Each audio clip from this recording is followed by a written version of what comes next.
Gregovic, Instituto Brasileiro de Cidades Inteligentes e Humanas. Bom dia a todos. Obrigado, Paulo, pelo convite para vir falar aqui para vocês. Eu sou o presidente do Instituto Brasileiro de Cidades Inteligentes e Humanas. Sou também membro do Conselho de Ciência e Tecnologia da Presidência da República, membro da Câmara de Internet das Coisas lá do Ministério da Ciência e Tecnologia, membro do júri 2017 do World Government Awards lá na Coreia do Sul. Sou o único latino-americano nessa instituição. Mestre em administração nos Estados Unidos, autor de livros e conferencista internacional. Essa palestra já fiz em alguns países. Para falar sobre o futuro e cidades inteligentes, eu vou dar uma rápida passada aqui na questão do desenvolvimento econômico do mundo. O Alvin Toffler, um autor que vocês conhecem bem, nos falou das três grandes ondas, pelas quais o mundo passou: a agricultura, depois a indústria e a questão da tecnologia. Quando foi em 2016, no Fórum Econômico de Davos, eles anunciaram que o mundo entrou na quarta onda do desenvolvimento econômico, com a robótica, a nanotecnologia, a biotecnologia, a inteligência artificial, a internet das coisas e as cidades inteligentes.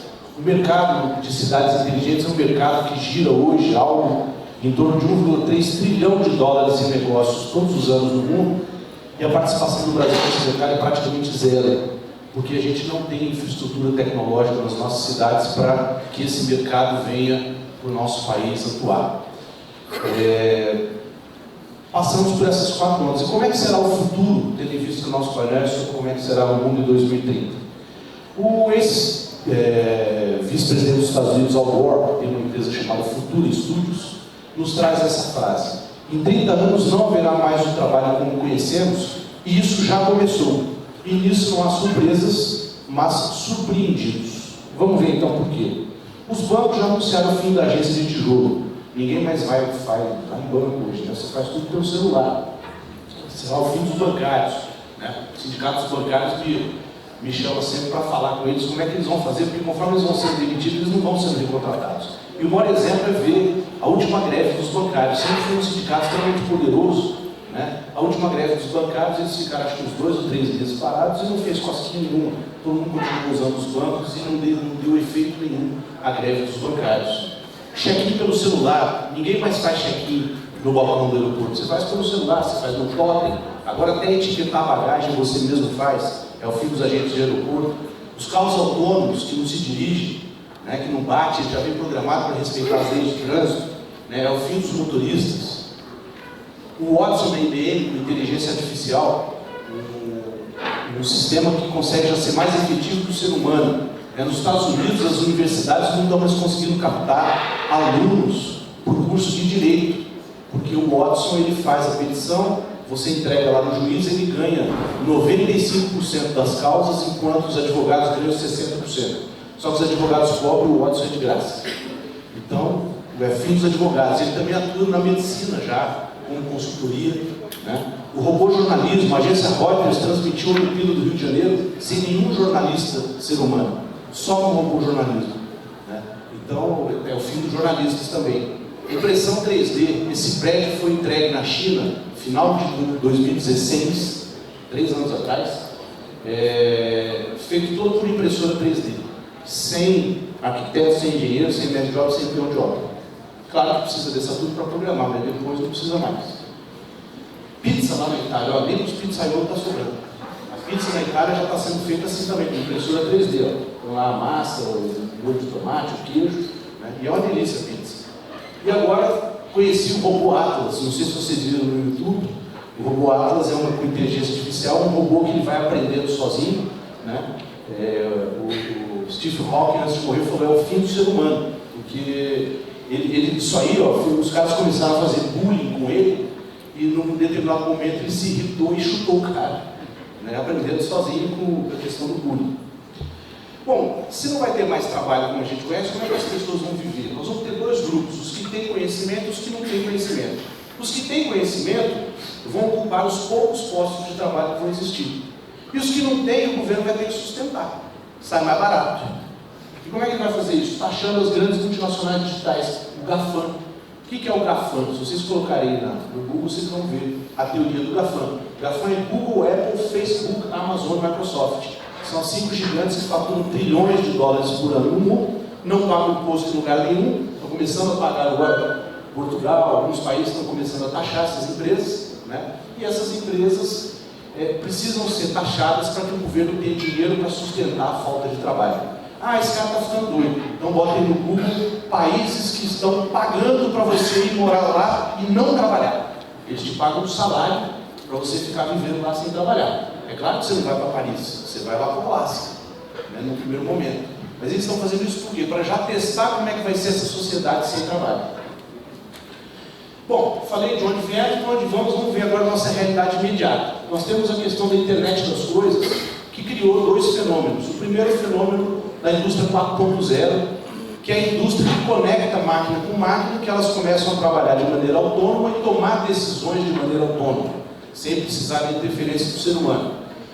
E as cidades 2.0, que são as cidades digitais, as cidades que têm câmeras de vídeo monitoramento, sensores para estacionamento rotativo, enfim, que é o que nós temos hoje no Brasil.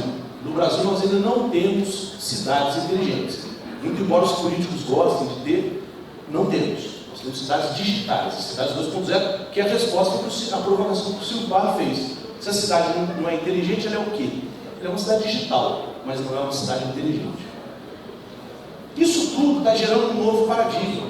Nós aqui, pela idade que temos, vivemos no paradigma da mais-valia.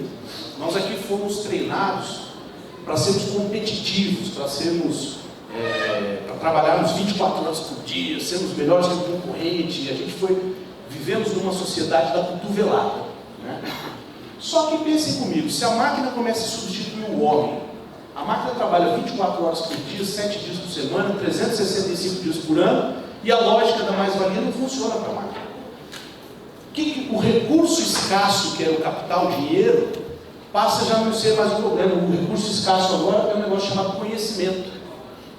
Lembra que eu falei lá, quem tiver conhecimento vai ocupar os poucos postos de trabalho que vão ter? Então agora o paradigma é outro. A gente entrou agora na era do conhecimento, não mais a era da mais-valia. E se quem tem filho aqui sabe que os jovens já não querem mais ir para a faculdade, eles já não pensam mais em se acotovelar, eles já pensam em se agregar. A gente fala que nós estamos na era da economia compartilhada. O conhecimento sempre foi dito, já desde o século passado, que seria o grande capital do século XXI, por causa disso. E conhecimento vem de onde? De dados e informações. Como é que funciona então o processo? A digitalização das cidades, as cidades digitais, elas geram muitos dados. Agora entra a internet das coisas que geram muitos dados. Qual é o resultado disso? O famoso Big Data. Uma quantidade enorme de dados que começam a ser trabalhados, só que com um problema. Qual é o grande segredo que as grandes empresas estão fazendo? Estão transformando dados em informação, informação em conhecimento e conhecimento em capital. E aí, qual é o desafio? Nós vamos deixar que esse conhecimento fique só com as grandes empresas, ou esse conhecimento vai ser de todos nós? Vai ser compartilhado com todos nós. Se a gente sair daqui hoje com isso aqui aprendido, todo o resto vai funcionar bem. Porque esse é o grande desafio da humanidade nesse século XXI. É saber se o conhecimento é nosso ou é só das grandes empresas. E é muito simples. Se eu passar um WhatsApp aqui para o meu amigo Paulo Medeiros, vamos andar de bicicleta no final de semana, eu e ele vamos ficar recebendo lá no Facebook propaganda de lojas que vendem bicicleta. Isso é o que? As empresas estão pegando os nossos dados, as nossas informações, estão transformando em conhecimento, transformando em capital. Como atuar então nessa nova conjuntura? O Papa Francisco, depois do Fórum Econômico de Davos, pela primeira vez na história, reuniu 400 prefeitos, tinham 2 prefeitos do Brasil, e sinalizou, olha, a solução para isso está nas cidades, está nas pessoas. Não é mais o modelo das grandes nações, o modelo das grandes organizações transnacionais. Nós temos que ir agora para a cidade, para as pessoas. É ali que a gente vai resolver o problema. E o caminho são as chiques. O que são as chiques? Cidades humanas, inteligentes, criativas e sustentáveis. Por incrível que pareça, o conceito de cidade inteligente que está chegando no Brasil já está demolido. O conceito agora é esse. Cidades humanas, inteligentes, criativas e sustentáveis. Chiques. Como é que então é a evolução do conceito? As grandes empresas de tecnologia da informação, sabendo que a informação estava nas cidades, começaram a digitalizar as cidades e criaram as cidades digitais, que é o que a gente tem hoje no Brasil. Lá na Europa, os caras começaram a perceber, já lá em 2010, que esses dados e informações estavam ficando só com as empresas. e começaram a dizer o seguinte: olha, nós precisamos ter plataformas na cidade que integrem as tecnologias todas, né, para que a gente possa juntar esses dados e as informações também para a cidade, também para a sociedade. E aí nasce o conceito de cidade inteligente. O que é a cidade inteligente? É aquela que junta os dados e as informações de todas as tecnologias e fornece o tal do Big Data também para a sociedade. Isso é uma cidade inteligente. É por isso que nós não temos isso no Brasil. A gente não tem infraestrutura tecnológica para juntar essas informações e o poder público poder fazer uma gestão decente. Mas aí eles descobriram também o seguinte, que não adiantava fazer isso, a cidade inteligente, se você não trouxesse as pessoas para esse processo de cocriação com o poder público. As pessoas, a sociedade. E aí começa toda a questão. Não se faz cidade inteligente sem a participação das pessoas. Não adianta o governo vir aqui e dizer: olha, nós vamos fazer isso, vamos fazer aquilo, estamos plantando isso, estamos plantando aquilo. Não vai funcionar. Primeiro você precisa reunir a sociedade organizada, conversar com as pessoas, criar indicadores, né, para você saber o rumo que você vai tomar. E isso, a Comissão Europeia e a OCDE acabaram de lançar um relatório dizendo que aonde no mundo se tentou fazer cidade inteligente, sem envolver a sociedade, sem envolver as pessoas, está dando errado. E vai dar errado. Então a gente tem que parar com esse negócio. O governo, que deveria estar presente aqui para aprender com a sociedade como fazer. Né? Senão a coisa não funciona, a coisa não avança. Daí entram as ODS, que o Silvio Barros falou, a ISO 37122 e a teoria AG, que é a teoria das 5 camadas, eu já vou falar aqui, e mais a questão da economia criativa, porque, ora, se a máquina está substituindo o homem, a gente vai ter que começar a mexer com a criatividade das pessoas. Aí vem o conceito, então, de chips, o conceito mais moderno que se trabalha hoje de cidades humanas, inteligentes, criativas e sustentáveis. E as chips, elas precisam ser vistas nessas 5 camadas. Como disse, a primeira, as pessoas, a mais importante. E aí o CODES tem um papel, Paulo, fundamental nisso. Porque o CODES pode reunir a sociedade civil organizada, né, e começar a debater com as pessoas como é que vai ser essa cidade inteligente, antes que o governo saia fazendo qualquer coisa por aí. Entendeu? Então, a primeira camada é as pessoas. A segunda camada é o subsolo. Elas não precisam ser trabalhadas nessa ordem. As pessoas, sim. Mas as outras não, você pode fazer. Ninguém tem no Brasil, ninguém sabe no Brasil o que tem no subsolo das cidades. A gente não tem plano diretor do subsolo. Se estoura um cano aí na rua, aqui é a CAESB, né? A CAESB vem aqui e vai sair arrebentando aí a rua para achar onde é que está o problema. E na hora que acha, ele descobre que tem um monte de gato na rede, porque ninguém sabe o que tem na rede. E hoje você pode sensorizar o solo, o subsolo, você pode fazer galerias técnicas. Depois o solo, a gente precisa pensar estrangulamento de veículo, melhorar as calçadas, melhorar as ciclovias, melhorar o transporte urbano, fazer construções sustentáveis, pensar, enfim, os prédios inteligentes, enfim, tudo que tem a ver com a questão do solo, né, com a reurbanização das cidades. A quarta camada é a infraestrutura tecnológica, aí sim, um parque de iluminação inteligente, uma rede de fibra ótica e um centro de operações da cidade. Para que você, no centro de operações da cidade, coloque a quinta camada, que é a plataforma de internet das coisas, que é essa que vai juntar essas tecnologias todas e vai dar inteligência na gestão da cidade. Então, são as 5 camadas das cidades inteligentes, que é o que eu falei, a teoria AG lá. E como implantar uma chips, então? Primeiro, você tem que fazer uma análise atual de como é que está a sua cidade, né? E criar indicadores. E eu quero parabenizar meu amigo Paulo Medeiros, que colocou essa questão de forma muito correta aqui no Brasil. Não adianta a gente ficar pensando, vamos instalar isso, vamos instalar aquilo. Como o Silvio Barros disse, as empresas vêm, começam a oferecer um monte de soluções e tal, e a gente fica encantado, que coisa linda, o carro elétrico, não funciona. Primeiro tem que criar onde é que nós estamos, onde é que nós queremos chegar, qual é a estratégia, qual é o plano que nós vamos traçar. E isso tem que ser feito com o envolvimento das pessoas e por isso a participação do CODES. Aí você monta o conselho estratégico da CHIPS, que pode ser o CODES, né? Não precisa criar outro, já tem o CODES. O CODES pode assumir essa tarefa junto com o governo.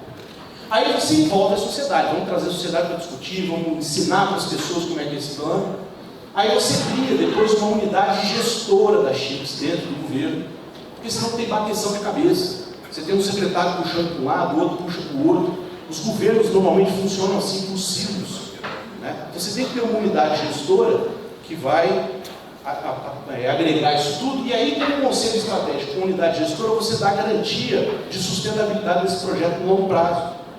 Cidade inteligente é uma jornada de no mínimo 20 anos. Ninguém vai fazer cidade inteligente em 2, 3 anos. Então você tem que ter um conceito estratégico, você tem que ter uma unidade gestora para você ter a memória disso ao longo do tempo, nas sucessivas trocas de governo. Aí é preciso fazer um pacto de integridade, chamar o Ministério Público, chamar o Tribunal de Contas da União, eles chamam aí em inglês de compliance. Né? Para quê? Para que esse pacto de integridade seja feito entre a sociedade, entre o governo e entre as empresas, né? Criando regras para que a coisa não saia, não vá acontecer de qualquer jeito. Aí você instala o NACI, o Núcleo de Ativação e de Sustentabilidade da Cidade Inteligente Humana, que isso é uma criação do Instituto Brasileiro de Cidades Inteligentes Humanas. O Carlos Freire está aqui, que é o nosso vice-presidente executivo, foi o lampadinho dessa NACI, né? Já junto com o IMECO, instalou o primeiro ambiente de demonstração do NACI lá em Xerém, no Rio de Janeiro, né? E a gente espera que isso seja feito aqui também em Brasília, estamos aí para ajudar. E o NACI vai para duas coisas: ele ajuda o governo a construir o plano mestre das chips, junto com o CODES, com a Secretaria de Governo Geral, e cria também um ambiente de demonstrações de tecnologia, né? Que aí você vai trazer as empresas para testarem e apresentarem suas tecnologias naquele ambiente, mas linkado com como é que chama? Os indicadores que foram definidos. Então, quando a empresa vier aqui em Brasília para dizer que o produto dela é muito bacana, tal, ela vai ter que entender: bom, a cidade quer estar aqui, quer chegar lá. Essa minha tecnologia vai levar para isso ou está levando para o outro lado? E o NACI ajuda a analisar isso. Não, está levando para o outro lado, então a coisa não funciona, né? Aí você faz um plano de ação e um orçamento para saber quanto custa isso, porque também não adianta ficar. Tem que saber quanto custa fazer a cidade inteligente. Nós temos dinheiro para fazer, nós vamos buscar o recurso. Aí você implanta um aplicativo Conecta, que é aquele aplicativo, se vocês baixarem de Vitória, aí vocês vão ver como é que funciona. Vitória Online, um aplicativo fantástico, que a população marca consulta pelo aplicativo, a população começa a ter contato com essa tecnologia. E isso obriga o governo a se estruturar, o e-government, né? Se o governo não tiver estruturado, se o governo não tiver com sistemas robustos, com computadores bons, né, você não consegue fazer com que a coisa funcione. Essa é a meu último slide. Eu queria... Eu tomei conhecimento aqui, eu não sei se está presente aqui o Dr. Francisco, que é o presidente do IGSDF. O IGSDF é o que está cuidando do hospital de base, né? Não sei se tem alguém aqui do Instituto, mas lá me parece que eles estão com uma ideia lá de fazer um negócio chamado H2I, que seria Hospital Humano e Inteligente. Um negócio, Paulo, fantástico, precisa conhecer, né? Se Brasília começar por ali, a cidade inteligente, dentro dessa perspectiva da discussão da sociedade, tudo, vai ser um golaço, porque você vai ter um sistema de saúde aqui funcionando muito bem, de maneira inteligente, rápida, e atendendo quem mais precisa, que é a população, especialmente a população pobre da cidade. Bom, muito obrigado, é isso que eu tinha para falar, e estou aqui à disposição para as perguntas. Bom dia.